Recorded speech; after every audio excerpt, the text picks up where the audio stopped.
Welcome back to the Cossy Arsenal channel. My name is Cossy. Welcome back to a brand new video. Well, the GYOKEREZ deal is becoming more and more difficult every single day, and we've got to look at alternatives. If this deal doesn't happen, what can Arsenal really do? Now, we have been told that Arsenal have about 70 million to spend on a new centre forward. They don't want to spend the 90 million euros Liverpool spent on GYOKEREZ. They don't want to spend the 90 million euros that RB Leipzig are asking for in the services of Benjamin Sesko. But this is what I want to say.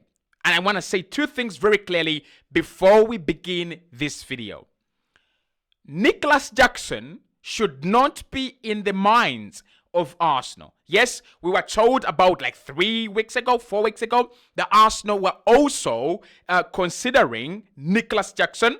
Don't dare. Do not dare. I do not care how good this guy could be. I do not care how good he is right now. We have taken enough Chelsea rejects, and that one is a catastrophe. Yes, Kai Havertz is okay. We are okay with that. Nicholas Jackson should not be included anywhere in the list of players Arsenal want to pursue, hope to pursue, would ever want to pursue. Nowhere near. Number two, I think Arsenal are going to have to readjust their budget. Of course, we've been told that Mikel Arteta has been given another check to spend on signings. I think we've got to readjust. Readjust. Now, I would understand if Arsenal really didn't want to sign a striker for like 100 million euros, 90 million euros because of Kai Havertz, right? You have Kai Havertz, 75 million euros we spent on him from Chelsea. That was in the summer of 2023. It makes sense. Maybe Arsenal don't want to overspend a lot of money on another centre forward. But what do you have to do? What is the choice we are left with? The market has gone crazy. The market has become absolutely crazy. The striker market is inflated, and you don't have any real talents. GYOKEREZ is 95 bloody million. I'm not saying it's a bad signing. I'm saying he is not 95 million. Come on. Like, really. GYOKEREZ is like Olivier Giroud. And when we signed Olivier Giroud, it was what? Like 15 million or 20 million? But now GYOKEREZ is 95 million euros. So the whole point is Arsenal have got to readjust their budget. Liverpool have done a very good job of making sure that anyone who wants to sign a forward player this summer is gonna pay big money. And we've been told that many clubs are actually setting their asking prices for their players based on the value of Florian Wirtz and based on the value of GYOKEREZ. So Arsenal need to look at alternatives. I'm not saying the deal has broken down. I'm saying we cannot be stupid the way we were on Benzema and Higuain. We cannot be blind. This is a capsizing boat, and Arsenal have got to take action. At least don't sign an alternative yet, but we should be in talks with other players. We should be trying to agree deals. We should be trying to ascertain terms and conditions for the other deals, so that when Sporting give us that bomber that we are not selling to you, and the player is not joining you, we go to another club and sign another striker. I don't want Arsenal getting out of this summer with no striker, and the excuse is, oh, we waited for GYOKEREZ. We thought the GYOKEREZ deal was done, and it messed up. No, that is not a good excuse in 2025. So these are the alternatives Arsenal could actually look into as we go into the last part of the summer. One is Julian Alvarez. Listen to me. Julian Alvarez might not be the centre forward that is available in terms of price, in terms of the fact that he has just gone to Atletico de Madrid. But we also know all players have a price. There is something I liked about, it was a report from The Athletic. Was it from The Athletic or Bild?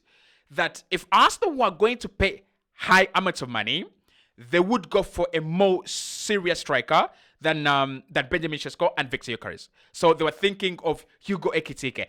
Not more serious as such than GYOKEREZ, but they were willing to invest more money on a striker they believe in more, right? And that tells you, for a team that wanted Alexander Isak early in the window, it tells you that Arsenal knew if Isak was to be available, they could fund that deal, right? They could fund that deal. So, hear me out. Julian Alvarez Still young, Premier League proven, has won things with Manchester City, has already proven and established himself in Spain with Atletico Madrid for 1 single year. Get the deal done. Absolutely get the deal done. I've just remembered another striker. Let me just write him down. We shall discuss him at the end of this video as well. Yeah, done. So for me, Julian Alvarez is a signing that makes absolute sense for Arsenal. It makes absolute sense. You want a top striker? He's that. You want a Premier League proven striker? He's that. You want a player who's ready now? He's that. You want a player whose price will make sense? He is that player. It could cost about 100 million euros, maybe 100 million euros, maybe 100 million pounds, right? Maybe 100 million pounds. Would I do a deal for Julian Alvarez for 100 million pounds from Atletico Madrid to Arsenal this summer? If the GYOKEREZ deal doesn't go through, absolutely I would. I'm sorry, I would. It's a deal for me that makes sense. It's a deal that Arsenal could do, and it could transform the team. That is number one. But if we cannot get him for all the right reasons or the wrong reasons, then we could go for a cheaper option, right? That is Kolo Muani Randall. So Randall Kolo Muani, of course, he had that loan spell at Juventus. Juventus have now signed Jonathan David. So looks like he's not going to go there. I remembered someone as well. I'm kind of writing here. Goncalo Ramos. Right. Okay. So with Randall Kolo Muani, my assumption would be PSG want to get rid and Juventus don't want to sign. Randall Kolo Muani has a few advantages as a deal, not as a player, as a deal. You could do a loan with an obligation. You could do a loan without obligation. You could do a loan with an option. You could do a loan without an option to buy. Like you can just tell PSG, let's give you another year where you don't have Randall Kolo Muani. We're paying his wages and see how it goes. If he does well, we'll sign him. If he doesn't do well, you can take your player back, right? No bad blood between us. I mean, you guys beat us to this at the semifinals. We can even help you take Randall Kolo Muani. Not among my favorite strikers in Europe. Never liked Muani. Like, even at his peak, there was a time when he was entering Frankfurt, and people were like, Muani. I'm like, what are you guys yapping about? This guy looks like a winger who has, like, scored a couple of goals. But if Arsenal really can't get GYOKEREZ, Muani could be an option. Right. Then, Lautaro Martinez, my first choice. This Lautaro Martinez for me, if you give me Isak and Lautaro, I take Lautaro Martinez. If you give me GYOKEREZ and Lautaro, I take Lautaro Martinez. If you give me Ekitike and Lautaro, I take Lautaro Martinez. For me, the only reason why Arsenal shouldn't sign Lautaro Martinez is one. The only reason why Arsenal shouldn't sign Lautaro Martinez is if it's too expensive. Because Inter might not want to sell. He's their captain. They've just lost their manager, and maybe the squad is a little bit, in this kind of disintegrated mode, right? But if he's for sale for a reasonable fee, I would pay 90 million pounds happily. I would sacrifice the upgrade of Eze, and I would sacrifice the upgrade of Rodrigo and sign Lautaro Martinez. I like him. I really, really do like. He's unbelievable as a player. Unbelievable as a player. His quality, his quality is unprecedented.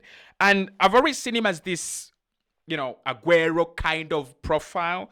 In fact, we could also think about Marcus Thuram. We'll talk about Marcus Thuram as well. And then we could also think about the striker at Dortmund. What's his name? I remember it. I will remember it. Yeah, the striker at Dortmund. But for me, Lautaro Martinez, definitely. If the price is right, and 90 million to 95 million pounds for me is right for Lautaro Martinez, you go and get the deal done. But I don't think he's available, because if he was, a couple of clubs would be already pushing. This one might annoy you a little bit, so calm down. First, calm down, right? First, calm down, because the next one is this one. The striker Dortmund is called Girassi, Sahu Girassi. Arsenal were linked with him before.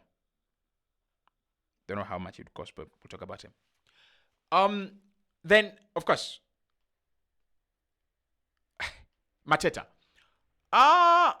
Okay, I'm sorry to show Mateta up here, but under Oliver Glasner, he's shown all the qualities you want in a Premier League striker, apart from him being another Benteke, because that could happen.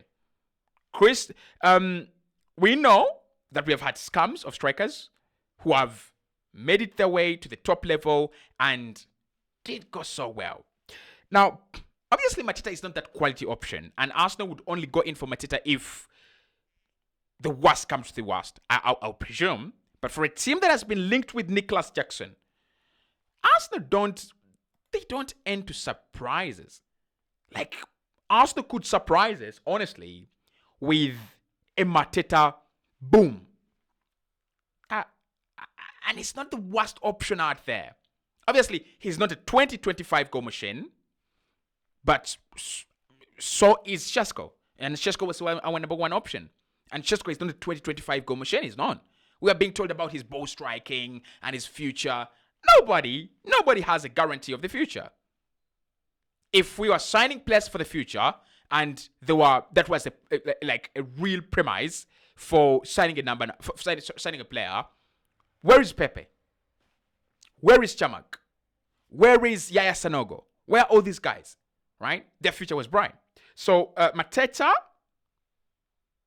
don't know what you think about Mateta, but right, he's there.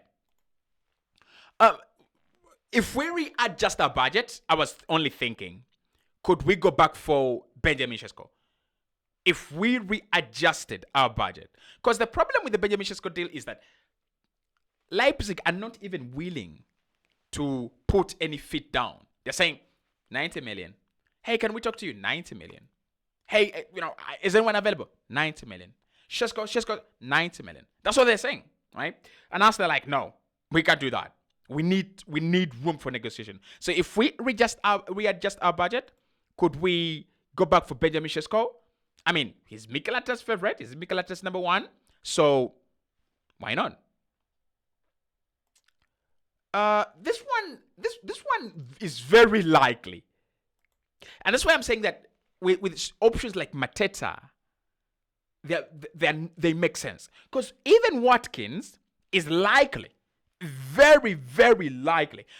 Watkins is that option that Arsenal like. If it goes wrong, we are going Watkins. If anything goes wrong, we are going Watkins. And I'm sorry, but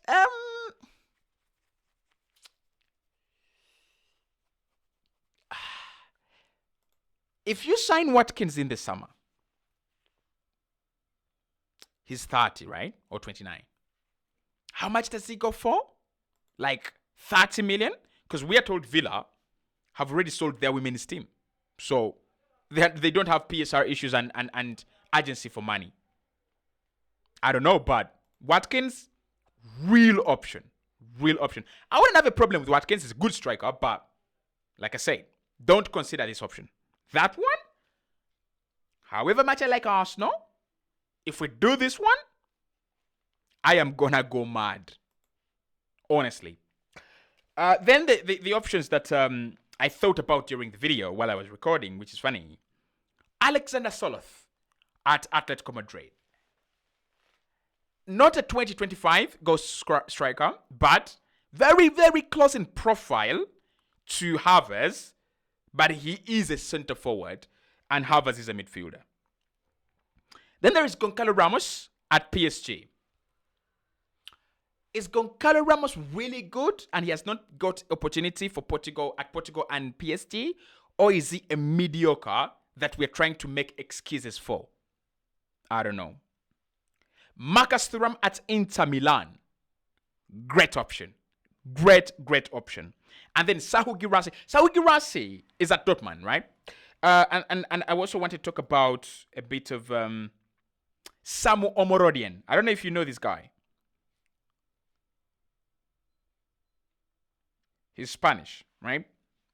Sahu Girassi, we considered, I think a year ago, and then he went to Dortmund, bangs in goals. He scored a hat-trick against Barcelona in the quarterfinals of the Champions League. Samu Omorodian is at FC Porto. They've bought him from Atletico Madrid. He's still young, but he's one of those strikers that are going to cost a fortune beyond this summer. If you try to get him this summer, I kind of feel like you'd pay like 65 million euros and you get him. But beyond this summer, he's going to be up there in the 90 million euro bracket because he has got everything to become a real center forward, like you guys are telling me about Benjamin Sesko, right? So those are the alternatives. Let me know if there is anyone that interests you.